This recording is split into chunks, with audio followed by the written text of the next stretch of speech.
First time na makatrabaho ni Kim Chiu si Paolo Avellino.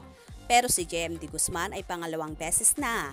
Magkasama silang tatlo ngayon sa teleserye na Linlang at talagang tinuhog ni Kim ang dalawa. Nakakaliw si Kim na binukong ang dalawang leading man daw niya ay parehong hindi nagsasalita at siya lang daw talaga ang madaldal. Nang tanungin naman sina JM at Paolo kung anong masasabi nila kay Kim at kung natotolerate ba nila.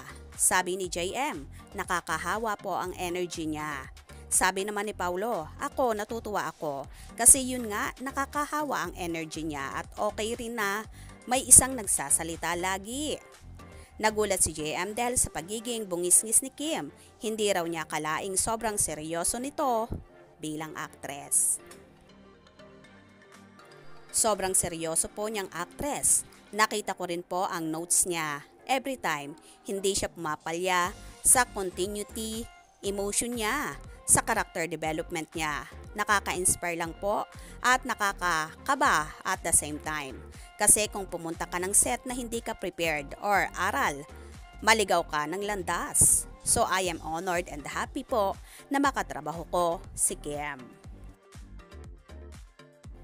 Si Paolo naman, appreciate daw niya ang bilis sa pagkilos ni Kim. Mukhang nasanay siya sa pagbabae, ang artista matagal mag-ayos.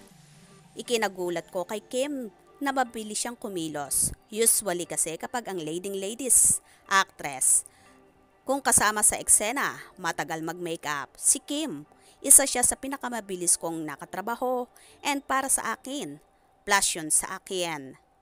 Napapadali ang eksena pati memorization, okay lahat. Sa October 5, exclusive sa Prime Video na mapapanood ang Linlang. Napanood na namin ang first 2 episodes at hindi kayo malilinlang sa ganda at suspense ng kwento. Kakaibang Kim at talagang pang 241 countries ang kwento. So ayun nga, hindi talaga akalain ni na Paolo Avellino at JM De Guzman na sobrang energetic talaga ni Chinita Princess kahit sa set. Kaya naman, may kanya-kanya silang ibinuking tungkol sa dalaga. Kaya naman tumutok at huwag na huwag pahuhuli sa mga maiinit na kaganapan. Anong inyong magiging reaksyon sa bidyong ito? Comment below.